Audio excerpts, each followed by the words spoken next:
Okay, so now for the difficult part, putting the Henry Big Boy back together.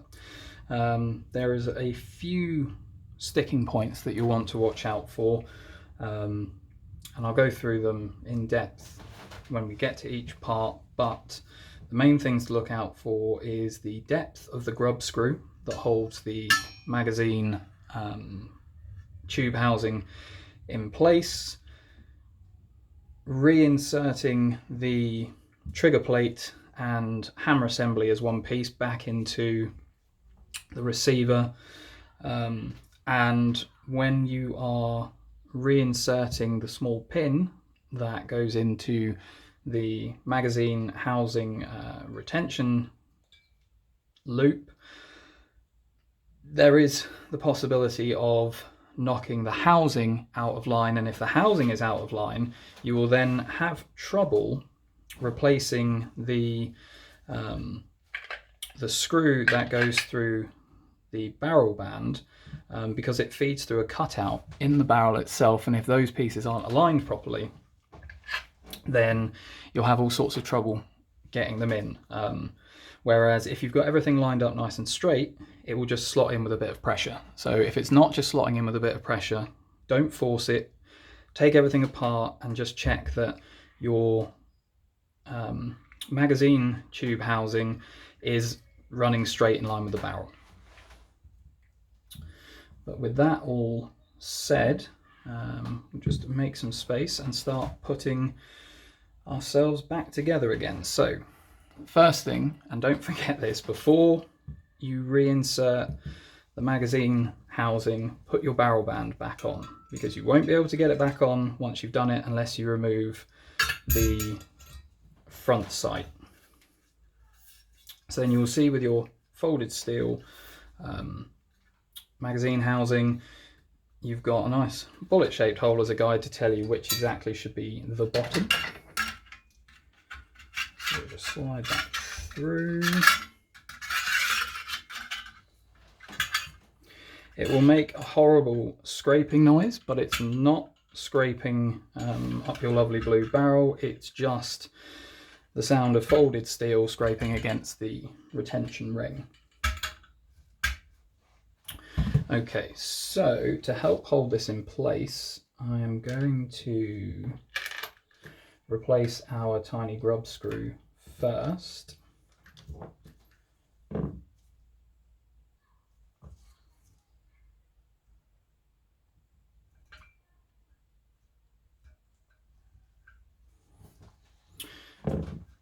Okay, so now that can't wiggle, and I know that that is straight. To add a little bit of reinforcement when I start trying to hammer in the retention pin, I'll just replace the magazine as well. And then I'll pop the handguard on and the barrel band. So everything is now nice and securely held in place. And I just need to find our retention pin. There it is. Okay, and then take our punch and hammer.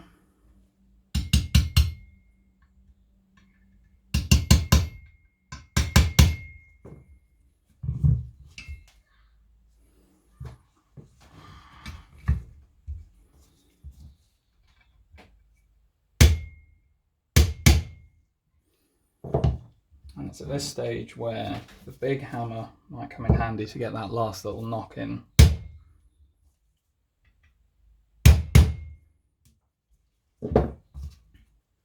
But also, where you may find that you end up displacing the ring itself. So just knock that back until it's nice and straight. And maybe return back to our small hammer, and then maybe our small pin, our small punch rather.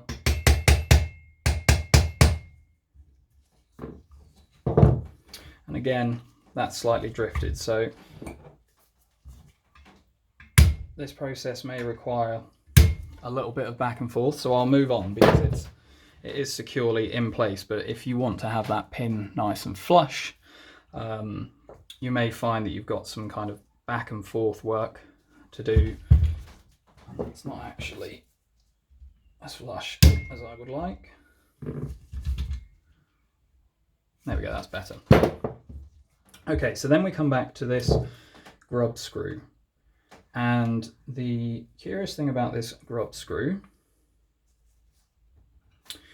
is that if it's too far out,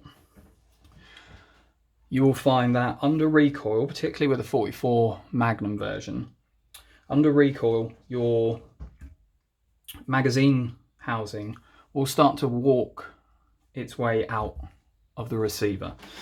I've had that happen to me, and it's not fun to try and disassemble everything on the range to fix it. I mean, of course you could just take it home, but I'm impatient and I wanted to use my gun, so I fixed it there and then.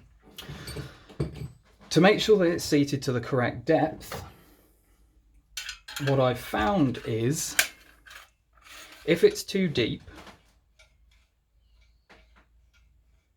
you will hear the grub screw connect with the magazine. I don't know if that's coming through. There's like a tinking noise. If it's too deep, it will interfere with feeding from the magazine tube, and if it's not deep enough, your magazine housing will ride out of the receiver. So when you get it to the right spot,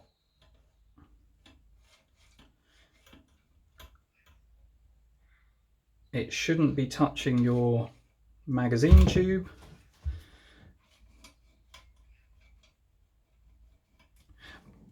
And you shouldn't be able to move the magazine tube housing at all. It should be solidly in place. So I'm confident that that is now in the correct position. It's a bit of a balancing act, and ultimately you're not going to find out until you shoot the gun if you've got it exactly right. But from practice, fitting to those parameters, I find that I tend not to have a problem. So the next thing is to replace our barrel band screw. And as I said, if you've got everything nice and straight, when you feed this through, it should just be a slight application of downward pressure, and the screw should take into the threads on the other side and tighten up quite easily. There we go. If you find that you're screwing and screwing and screwing and it's not taking, and a small amount of downward pressure isn't doing it, you may have an issue where your magazine tube housing is misaligned, and that's causing you some problems with getting your barrel band screw back in.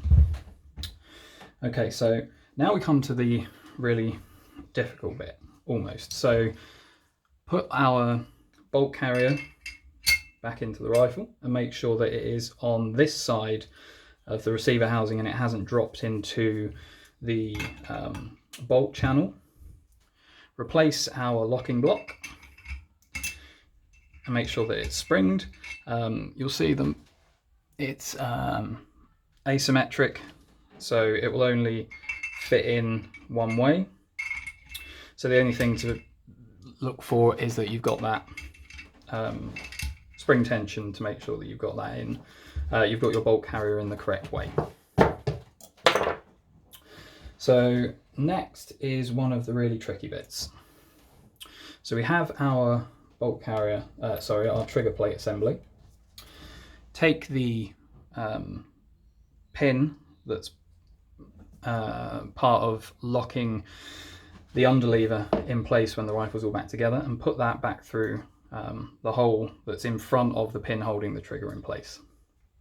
The next thing is that the hammer has a pin in it here, creating a channel that this L-shaped piece slides into. So you go under the pin and in, like so, and then you have these holes which should all align. Oops, sorry, I'm trying to find where on the camera this is showing.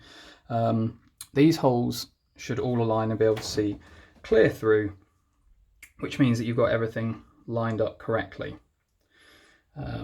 We then turn this around and everything invariably drops out. So the easiest way of putting this in is bringing it towards you. So just feed it back into place. Make sure that it's lined up.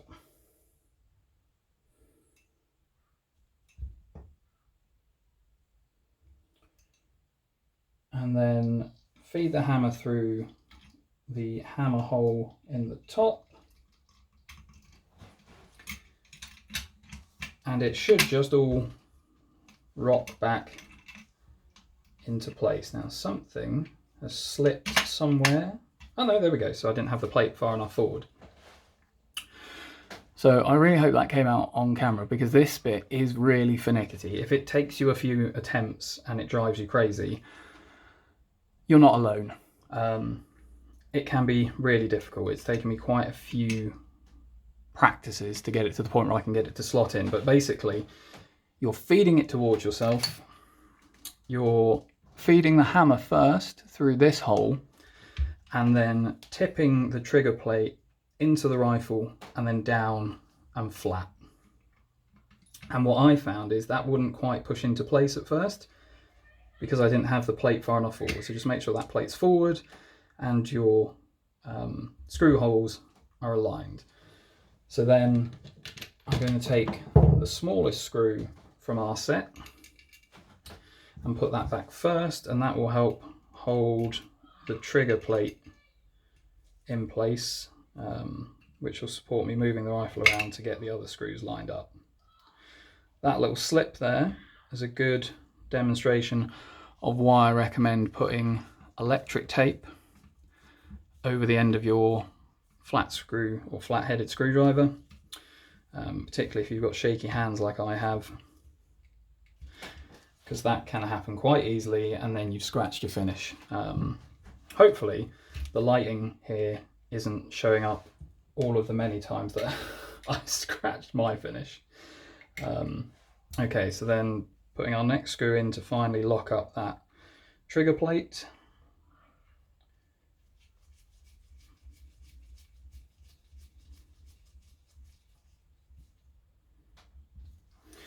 Okay, and then it's our screw cum pins that we removed earlier. So the bottom one for the trigger assembly can be difficult, and as you saw there, I just kind of wiggled it on its way in, and that has seated down into the threads quite easily.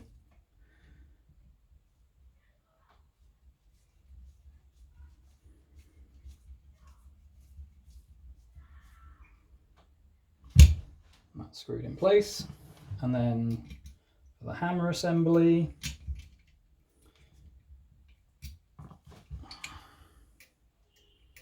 okay, so for the hammer assembly, I can see that it's not quite played ball this time, so I'm just going to use my pins to do some finagling to make a space, there we go, for the screw pins to go through.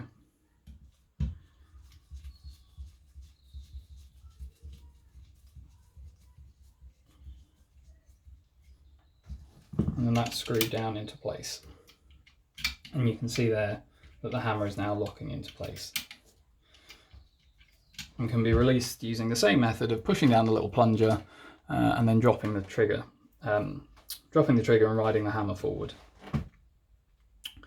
So the next thing is we want to put our mainspring and our mainspring locking plate back in. And this is the part where I always forget which way round the locking plate goes in. I'm pretty sure that it's big hole at the bottom. So let's try that. Nope, it's big hole at the top.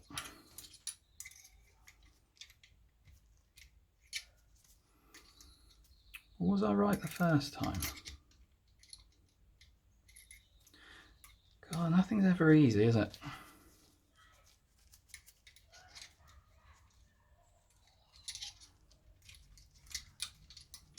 And it was all going so well. Okay, so big hole at the bottom, and that's where the hammer assembly and the mainspring feed through. I don't know if that's coming through. And then a little bit of muscle to push that down and into place, and then that will lock up nicely. And you can test it again by pulling the hammer back, and that's now got a good amount of tension behind it, pushing the plunger in and dropping the trigger. Okay, so we are almost there. Next point is our ejector, and when you slide the ejector in, it's filling this final hole on the back of the receiver here with that little nubbin. So you just drop it in, pull the hammer back to make a space, and just feed it in its channel until you feel a click and it drops into place. And then for the hammer, same as when we took, for the bolt, sorry, same as when we took it out, pull the hammer down slightly to make space and feed the bolt in over the top of the ejector. And if everything's in the right place, then the bolt will just slide in like so. With that in place, we can then look to return our underlever. And if you look inside, and I don't think it's going to be possible for you to be able to see, but when you look inside, there is a cutout in your bolt carrier that the T portion of the underlever drops into. And when it's in place, you'll see that the bolt will move as you move the underlever. Once you've got the screw back in, then you'll be able to test it properly. What I would recommend with the underlever retaining screw is a small amount of 222 Loctite, because what I found was that during use,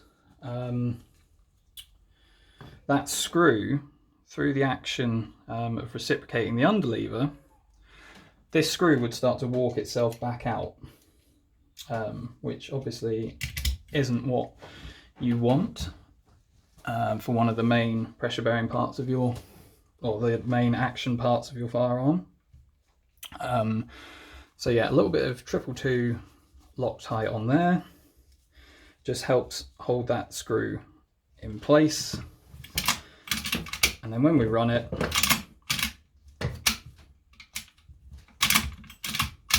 the underlever is actuating and cycling the bolt, and our hammer can be dropped nice and easily when the underlever is locked in place, because that's depressing the plunger that we've been manually depressing while the rifle's been apart. So then the last thing is just to slide the stock on, return our stock bolt,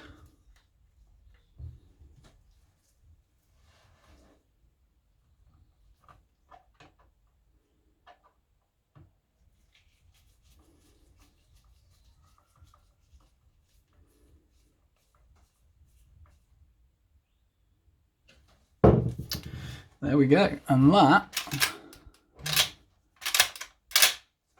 is our Henry Big Boy 44 Magnum back together. Relatively painless.